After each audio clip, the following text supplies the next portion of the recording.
প্রাচীন ঋষিরা কি প্লেন বানিয়েছিলেন? বেদের মধ্যে কি আলোর গতিবেগের ফর্মুলা লেখা আছে? সোশ্যাল মিডিয়া খুললেই এমন হাজারো দাবি আমাদের চোখে পড়ে। অনেকেই বলেন বেদ হলো সমস্ত আধুনিক বিজ্ঞানের উৎস। কিন্তু এই দাবিগুলো কতটা সত্যি? আর বিশ্বের শ্রেষ্ঠ বিজ্ঞানীরা যেমন আইনস্টাইন, শ্রডিঙ্গার, তারা বেদ সম্পর্কে সত্যি কি ভাবতেন? নমস্কার, আজকের এই ভিডিওতে আমরা এই রহস্যের গভীরে যাব এবং জানবো বেদ আসলে কি, একটি বিজ্ঞানের বই নাকি তার চেয়েও গভীর কিছু। চলুন শুরু করা যাক। সবার আগে আমাদের বুঝতে হবে বেদ জিনিসটা কি। বেদ কোনো একটি বই নয়, এটি হলো হাজার হাজার বছর ধরে রচিত স্তোত্র, মন্ত্র, প্রার্থনা এবং দার্শনিক আলোচনার এক বিশাল সংগ্রহ। মূলত 4টি ভাগে বিভক্ত: ঋগ্বেদ, সামবেদ, যজুর্বেদ এবং অথর্ববেদ। এই স্তোত্রগুলিতে প্রকৃতির উপাসনা আছে, যজ্ঞের নিয়মাবলী আছে, আর আছে মানুষের অস্তিত্ব, মহাবিশ্বের সৃষ্টি এবং চেতনার উৎস নিয়ে গভীর প্রশ্ন। বেদের শেষ অংশ অর্থাৎ উপনিষদগুলিকে বেদান্তও বলা হয়, যা ভারতীয় দর্শনের মূল।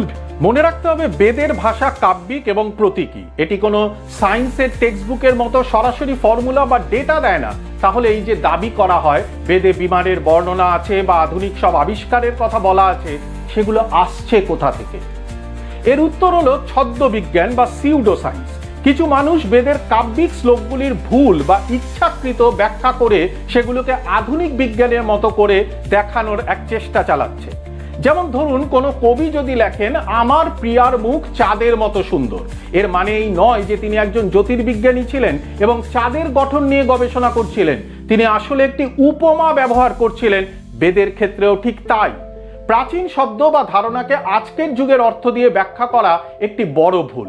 বিশ্বের প্রায় সমস্ত ইতিহাসবিদ এবং বিজ্ঞানীরা এই ধরনের দাবিকে নাকচ করে দিয়েছেন।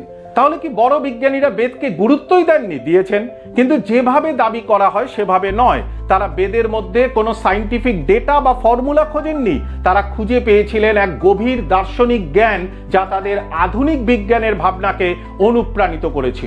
কোয়ান্টাম মেকানিক্সের জনক নোবেলজয়ী বিজ্ঞানী এরউইন শ্রডিঙ্গার উপনিষদের দ্বারা গভীরভাবে প্রভাবিত ছিলেন। তিনি উপনিষদের অদ্বৈত বেদান্ত দর্শনের মধ্য এবং আত্মা আসলে এক, কোয়ান্টাম ফিজিক্সের এক অদ্ভুত প্রতিচ্ছবি দেখতে পেয়েছিলেন। তার বিখ্যাত উক্তি ছিল বেদান্তের একতা এবং ধারাবাহিকতা ওয়েভ মেকানিক্সের একতা এবং ধারাবাহিকতার মধ্যে প্রতিফলিত হয়। তিনি বলতে চেয়েছেন কোয়ান্টাম জগতে যেমন সবকিছু একে অপরের সাথে সংযুক্ত, ঠিক তেমনি উপনিষদের দর্শনও বলে যে এই মহাবিশ্ব আসলে এক।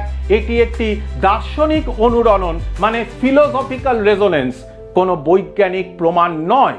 কোয়ান্টাম ফিজিক্সের আরেক দিকপাল হাইজেনবার্গ কবিগুরু রবীন্দ্রনাথ ঠাকুরের সাথে ভারতীয় দর্শন নিয়ে আলোচনা করেছিলেন।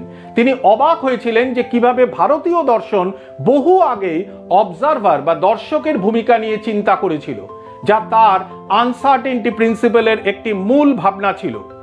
পারমাণবিক বোমার জনক ওপেনহাইমার সংস্কৃত শিখেছিলেন ভগবদ্গীতা পড়ার জন্য, যা উপনিষদের দর্শনের উপর ভিত্তি করে তৈরি। প্রথম পারমাণবিক বিস্ফোরণ দেখার পর তাই তার মুখ থেকে গীতার একটি শ্লোকই বেরিয়ে এসেছিল, now I am become death, the destroyer of worlds. আমি এখন সাক্ষাৎ মৃত্যু, বিশ্ব সংহারক। এখানে বেদ বা গীতা তাকে বোমা বানানোর ফর্মুলা দেয়নি, বরং তার নিজের সৃষ্টির ভয়াবহতা এবং নৈতিক দায়িত্ব বোঝানোর জন্য একটি দার্শনিক ও নৈতিক কাঠামো তিনি ব্যবহার করেছিলেন। তাহলে আমরা কি বুঝলাম? শ্রডিঙ্গার, হাইজেনবার্গের মতো বিজ্ঞানীরা বেদের মধ্যে কোনো সায়েন্টিফিক ডেটা খুঁজে পাননি। তারা পেয়েছিলেন এক গভীর বিশ্ববিখ্যা বা ওয়ার্ল্ড ভিউ, এক অসাধারণ দর্শন যা তাদের যুগান্তকারী আবিষ্কারের সঙ্গে এক সুরে কথা বলেছিল।